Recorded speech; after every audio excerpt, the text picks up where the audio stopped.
to 2.0, Lindsay, to Mr. President, who has been such a steadfast supporter, Chuck Morse, to Jim Adams, and to the whole amazing team of volunteers here in New Hampshire, and all those that traveled from Florida and all around the country to come participate. Thank you, and Germany. Thank you so much for being here. The pundits had it all figured out last Monday night when the Iowa caucuses were complete. They said that the race was now a three-person race between two freshman senators and a reality TV star. And while the reality TV star is still doing well, it looks like you all have reset the race, and for that I am really grateful.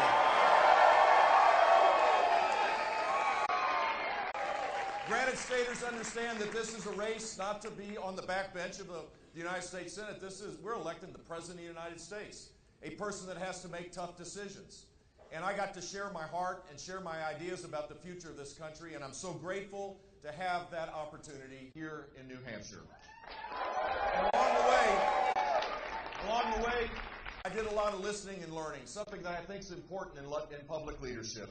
I learned from Missy Cruz, who's right behind me, a woman who is now a leader in the recovery movement here in New Hampshire, which has to spread all across this country. We have an epidemic of addiction in the United States, and what I learned is we can fix it if we all act on our heart to make sure that our families and our loved ones have a second chance. I learned from Eric Olson of the Londonderry Chamber of Commerce, a guy who's expanding his microbrewery business. He's waiting for a stinking stamp inside the Department of the Treasury, a stamp that was created during the Prohibition era. It'll take 6 months. He's already financed the equipment. He's ready to sell more craft beer, but because of the bureaucrats in Washington, D.C., he can't do it. I will fix that, I promise you.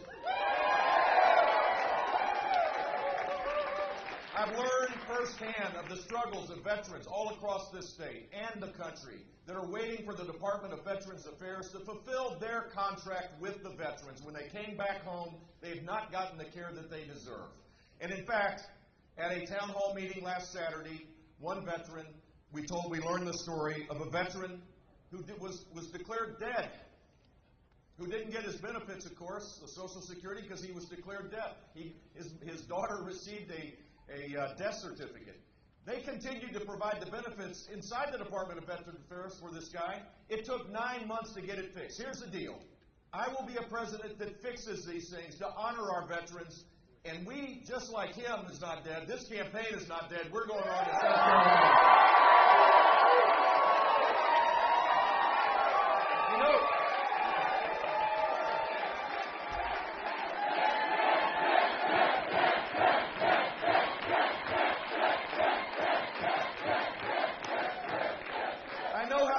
because I was a conservative reform governor in the state of Florida, the largest swing state, where we cut taxes $19 billion and led the nation 7 out of 8 years in job creation.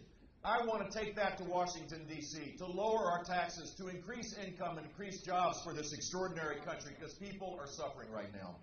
In Florida, we shrunk the state government by 11%. 11% because I took on the powerful public unions. We need to do that in Washington, D.C. to fix the mess there as well. Washington needs to become, once again, the servant rather than the masters of the American people. And I know how to do this, and I will restore the proper balance. Government cannot grow faster than our ability to pay for it, and in a Bush administration, it will not do it. In Florida, I took on the teachers' union. Hillary Clinton's first endorsement was the teachers' union. The second was the other teachers' union.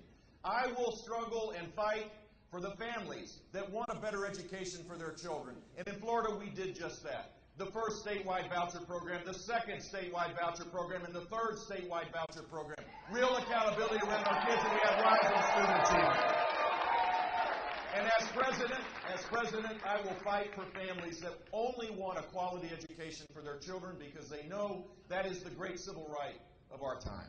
I will be a conservative candidate, embracing conservative values, and I will do it just as I did as governor of the state of Florida. Pro-life, pro-Second Amendment, embracing strong, wholesome family life, and we need a president that does just that as well.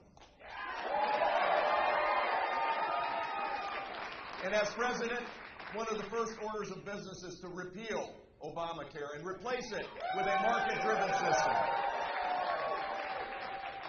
And I can promise you I will be a 10th Amendment president, focused on shifting power back to our states to allow us to create a 21st century government. Washington can't do it.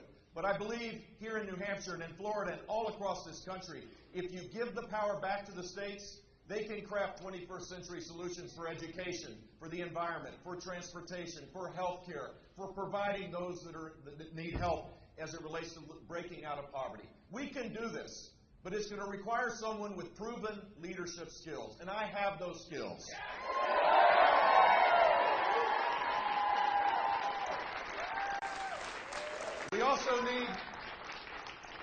We also need someone that can defeat Hillary Clinton in the fall.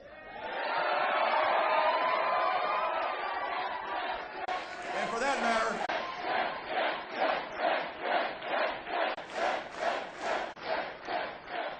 not just Hillary Clinton, apparently maybe Bernie Sanders as well. Who knows? Here's the deal. To beat Hillary Clinton, we need someone totally transparent, who's released 34 years of tax returns, who provides 340,000 emails for people to see, whose life is an open book. I'm proud of the life I've lived, and I've been vetted more than any candidate.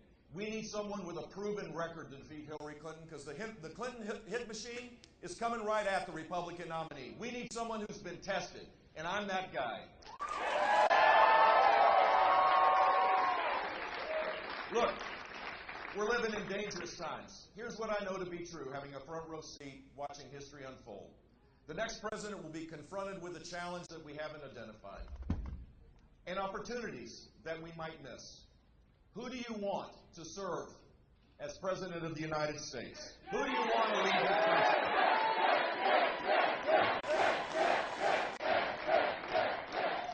Do you want someone like Hillary Clinton or Donald Trump that'll pursue their ambitions at the expense of service to the people that truly need the help? Do you want someone that organizes their life by dividing us? Do you want someone who suggested that their enemies are the Republicans, people that disagree with them? No. We have had that. We have had that for 7 long years. Now we need someone that believes in the goodness and greatness of the American people. Someone who will organize to find unity again, to create a sense of purpose for all Americans. Someone who will work across the aisle to fix the mess. Someone that respects the Constitution, that won't trample over it. Someone who will work with Congress. Someone who doesn't assume that just because you disagree with someone, it doesn't mean that they're a bad person. We can fix this together. The American people deserve our help.